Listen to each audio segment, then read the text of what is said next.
মানব কল্যাণ সুরক্ষা সংগঠনের যে সমস্ত সৈনিকবৃন্দ আমার সামনে উপস্থিত আছেন, সকলকে অসংখ্য ধন্যবাদ এবং ধন্যবাদ জানাবো মানব কল্যাণ সুরক্ষা সংগঠনের যিনি সর্বভারতীয় সাধারণ সম্পাদক ডক্টর আতাউর রহমান সাহেব, এবং ধন্যবাদ জানাবো মানব কল্যাণ সুরক্ষা সংগঠনের যিনি সভাপতি সর্বভারতীয় মাননীয় অভিজিৎ ভৌমিক মহাশয়কে, এবং আমাদের মানব কল্যাণ সুরক্ষা সংগঠনের অন্যান্য যে সমস্ত ক্রীড়াবৃন্দ আছেন সকলকে আমার হৃদয়ের অন্তঃস্থল থেকে ভালোবাসা এবং শুভেচ্ছা।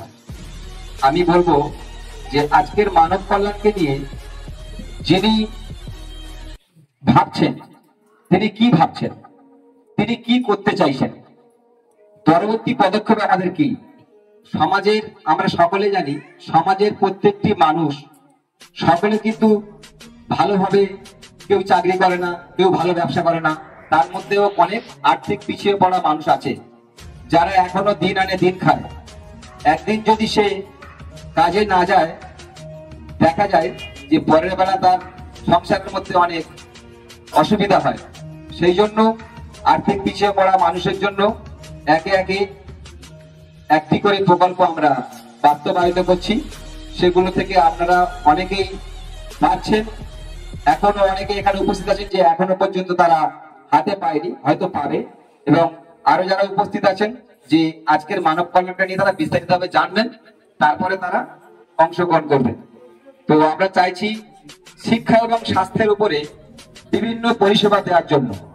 প্রত্যেকটি মানুষের এখন মেডিসিনের প্রয়োজন, তাই প্রত্যেকটি মানুষ যাতে স্বাস্থ্যের জন্য আমাদের এখান থেকে একটা পরিষেবা পায়, তার জন্য আমরা সুচিন্তা ভাবনা নিয়েছি যে তাদের হাতে যদি আমরা কিছু কিছু করে অর্থ তুলে দিতে পারি, তারা যে কোনো জায়গা থেকে তাদের মেডিসিনের জন্য, তাদের ছোট্ট বাচ্চা হোক, বৃদ্ধ মা হোক, তাদের জন্য যেন সহযোগিতা করা যায়। এবং শিক্ষার আলো যাতে আরো বেশি করে বাস্তবায়ন করা যায়। যে সমস্ত আর্থিক পিছিয়ে পড়া স্কুলগুলো রয়েছে, মাদ্রাসাগুলো রয়েছেন, তাদের হাতে যদি আমরা কিছু কিছু আর্থিক সহযোগিতা করি, তারা যেন পরবর্তী দিনগুলোতে কোনো টিচার এটা না ভাবে যে আমাদের যে স্টুডেন্টরা রয়েছে তারা ভালো শিক্ষা করতে গিয়ে অসুবিধা হবে। যদি কোনো ভালো স্টুডেন্ট ভালো পড়াশোনা করে, তার জন্য তাদের পাশে মানব কল্যাণ সুরক্ষা সংগঠন সবসময় চিন্তা করছে তাদেরকে আগিয়ে নিয়ে যাওয়ার জন্য।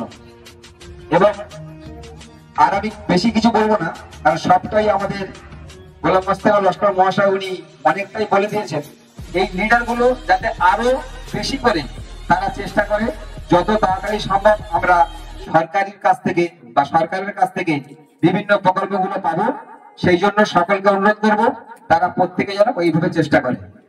আমি আর বেশি কিছু বলবো না, আমি আমার ছোট্ট বক্তব্য এখানে শেষ করছি।